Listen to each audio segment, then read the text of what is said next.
programming, and I would teach her a bit, but she was thinking, I want to study this properly. So she got herself a place into Birkbeck University, which was a 5-year part-time degree, and that would have to be after work. She'll do a full day's work, then she'll go off and study, and then she'll go home. It was during this kind of period, we'd been together now for 5 years. It was the 4th year, which I've actually heard is normally the bad year in a relationship, where it could be a make or break one. We did start having a few issues within our relationship. Not that we weren't getting on, but I felt I was very young to be tied down, and everything was going towards marriage, and I think I was getting very cold feet around that kind of time. Although both of us felt we were soulmates. It was overwhelming to be a soulmate with someone, and at the same time to be getting so nervous to settle down, because I was feeling, I'm only I think it was about 25 by now, and I don't feel like settling down. I need to sort of I was feeling tied down at that time. So because you hadn't really had any other serious girlfriends, I presume. Exactly. Exactly. We had a temporary separation during that period, and it was very difficult for both of us. But I think at that point I was getting too, I've got to openly admit it, I think I was getting a bit too selfish, that I was thinking more about myself than about Benedetta, which completely broke her heart, and that temporary separation became a permanent one. And it hurt me a lot as well as her, and I think it was just my commitment fear that was just too much for me to stay in the relationship forever, and I just thought I really need to move on for a while.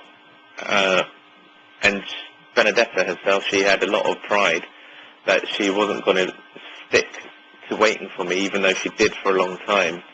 But she decided after a while she had to move on as well, even though it was very difficult for her too. I used to get a lot of phone calls from her crying and wanting to get back together. And there was times I was very close to it, but then I thought, I'm basically going to put myself back in a situation where I'm not feeling ready. So we did separate, and we did our own things. Benedetta, after a while, met another guy who lived further away. I think it was Manchester, which is quite far away. She met him through a friend, and they started dating after a while. This is probably going about a year down the line now. And I mean, a year after you separated? Yeah, a year after we separated. So Benedetta was now, she was studying, she was working, she was seeing this new guy. Even though we've been separated now for a year, and I started also seeing someone else about a year later, she was very close to me as I was to her. And in a way, we started becoming even closer as friends. What I started feeling was fizzling out in the 4th year. Started growing again, not as in terms of being a girlfriend, but being just absolutely the best friend I've ever had in my life. The person I could speak to at any time, the person who would ring me whenever she's got a problem. It was a friendship I've never had before and never since. It was just completely different.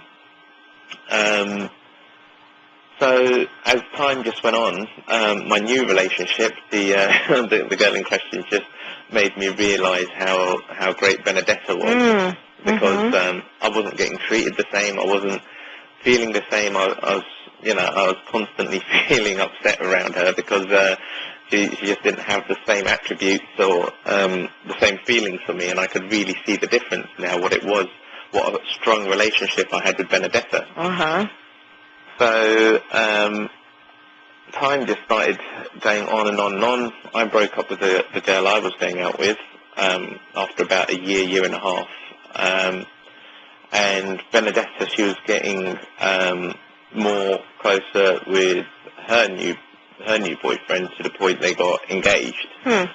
but there was times where both of us, I guess, I'm not putting words into Benedetta's mouth, but the way I was feeling about just our friendship, that she wondered sometimes if she was doing the right thing, and I was also wondering, am I doing the right thing as well by not getting back together with her? Right. But at the same time, I didn't want to ruin her new relationship, so...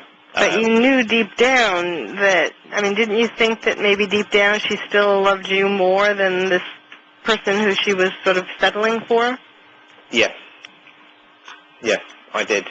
And I did feel that from her, but at the same time, she had also built up a resilience as well to me that I think it's hurt her so much that she wouldn't think about the feeling she has for me, and she would sometimes act a bit cold when we were having a good time. Like if I met her and we just went out for lunch, for example, she would be a little bit cold at times because I think it was reminding her about our relationship, and I think that was very painful for her, and her way of dealing with it was not to be too overtly friendly. She might just sort of like go a bit cold, and I would feel that distance that grew between us over the time.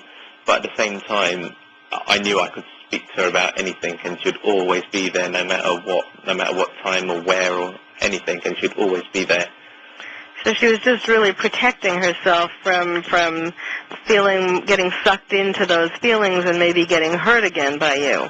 Exactly. As well as, I think, the guilt of doing anything behind her new boyfriend's back. And we had no sort of boyfriend-girlfriend relationship, but I think it was just the guilt of, like, hanging out with her ex-boyfriend. Right. I can understand that. That's the difficult thing, but it was just purely a deep friendship. It was just a soulmate friendship. But it became to the point where I could speak to her about who I was seeing, the girl I was seeing. There was nothing to hide anymore because I knew I could speak to her about anything. And even then, she would even give me advice on relationships. So it was that deep a friendship. So is that where things were at the on 7/7/2005? It was going that way. It was for a long time. It was like that. But it was about 6 weeks. I think about 6 weeks before 7/7. I started really deeply thinking about Benedetta, because I was thinking she's only a few months away now from her wedding. And the reason why I suddenly started feeling this was we went out to lunch one day, and this was actually the last time I saw her. We went out, and there's always that bit of a cold atmosphere between us. I think it was that resentment one I was telling you. But this time, for some reason, the atmosphere had just disappeared. Oh my, we have to leave this on a cliffhanger. Just when the atmosphere is thawing. Okay. All right. Well, this certainly is a love story. My guest is Raj Babbra. His documentary film, Life Without Benedetta. And we're hearing just how painful it all was leading up to the tragedy of 7/7 and the terrorist bombing. We'll be back. You're listening to Dr. Carole's Couch, and I'm your psychiatrist host, Dr. Carole Lieberman. Welcome back to Dr. Carole's Couch. If you have a question or comment for Dr. Carole, dial toll-free at 1-866-472-5788. Now back to the show. Here's Dr. Carole Lieberman. Welcome back to Dr. Carole's Couch. I'm your psychiatrist host, Dr. Carole Lieberman, with my my guest today, and this story is making me forget what I am. It's so moving. My guest is Raj Babbra. He is the reluctant filmmaker of Life Without Benedetta, and he was sharing with us the beautiful relationship that he had with her, and how, leading up to, we all know where we're heading, towards 7/7 and the terrorist attack, and it's just making it that much more tragic to see just what